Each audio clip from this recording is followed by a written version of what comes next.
കുട്ടീന്ന് രാത്രിയായപ്പോ അങ്ങാടിക്കാണ് ഇറങ്ങിക്കാൻ രണ്ട് കുട്ടികളെ കാണാൻ വെച്ചിട്ട് ഇറങ്ങിയ വന്ന് നോക്കുമ്പോ ഒരു മനുഷ്യന്റെ കുട്ടി സ്റ്റീഫൻ ചേട്ടന്റെ പീടിയെന്ന് റീച്ച് പോയ വിഷമത്തിൽ ഫേക്ക് ചിരിട്ടിട്ട് ഒരു ചായണ്ട് കുട്ടി എല്ലാരും നോട്ടോ ഒരു സ്ഥലത്ത് തന്നെ കാരണം എന്താ കാരണം നിങ്ങൾ കമന്റ് ഈ കാക്കാന്റെ റീച്ചും ബൈക്കണോ ആളും നല്ല വിഷമത്തിൽ ഒരു തുണിപ്പീടെ കയറിക്കാണ് നാളെ സ്വിമ്മിംഗ് പൂൾ ചാടാൻ വേണ്ടിട്ട് ഒരു ടൗസർ എടുക്കാൻ വേണ്ടി അവിടെ കിട്ടാവുന്നതിലെ ഏറ്റവും നല്ല ടോപ്പ് ടൗസർ ഇതാണ് ചാർലി സിനിമ മോട്ടറായിട്ട് ഈ സാധനമാണ് അടുത്ത മാസം മുതൽ ഫുള്ള് സോളോ ട്രിപ്പ് ഈ പീടിയൊക്കെ കയറി ചെല്ലുമ്പോൾ തന്നെ കാണുന്ന കാഴ്ച നിങ്ങൾ എന്തെങ്കിലും കാണുന്നുണ്ടോ ഈ കാക്കാന്റെ പീടിയെന്ന് കുറച്ച് പീച്ചാണ് വാങ്ങി കാക്ക നമ്മളെ പറ്റിച്ചു അലാക്കിന്റെ പുളി ഊട്ടി ബസ് സ്റ്റാൻഡിന്റെ അവിടെ നല്ല അഫോർഡ് ആയിട്ട് നമുക്ക് ഇങ്ങനത്തെ കടയിൽ നിന്ന് ഫുഡ് നമ്മൾ ഗോപി മഞ്ചൂരിയൻ മാത്രമേ തിന്നു നമുക്ക് റിസോർട്ടിൽ ഫുഡ് ഉണ്ട് നമ്മൾ നിൽക്കാൻ പോണേ ചിന്നക്കൂനൂർ എന്ന് പറഞ്ഞിട്ടുള്ള ഒരു ഗ്രാമത്തിലുള്ള ഒരു റിസോർട്ടിലാണ് നമുക്ക് നല്ലൊരു അടിപൊളി വൈബാണ് നമുക്ക് പോലെ തന്നിട്ട് ഇങ്ങനത്തെ 2 ബെഡ്റൂം വിത്ത് ബാൽക്കണി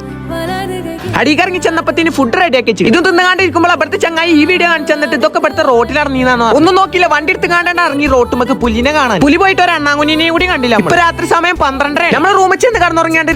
രാവിലെ പല്ലേക്കാതെ ബെഡ് കോഫി കുടിച്ചാണ്ട് പൂളിന്റെ അവിടെ കാണിച്ചു വെള്ളത്തിനൊക്കെ ആണെങ്കിൽ അലാക്കിനതാണ് ഇന്നലെ വാങ്ങിയ ടൗസർ വെറുതെ ടൗസർ ഗിവ് വെക്കാൻ പ്ലാൻ രാവിലെ നല്ല അടിപൊളി ചായയും കുടിച്ചു കുറച്ചേരം അവിടുത്തെ ബംഗാളിക്കിന്റെ സംഗീത കലകളൊക്കെ കാണിച്ചു കൊടുത്തുകൊണ്ട് അവിടെ ഈ കുപ്പായ വാങ്ങിയതിനു ശേഷം ഫുള്ള് ചാർലി സിനിമയിൽ ദുൽഖർ ഇതേപോലെ ഒരു മണ്ടൽ ഉച്ചയ്ക്ക് ചോറ് മയിച്ചു കാണി നമ്മളവിടെ പോകുന്നു ബാക്കി നാളെ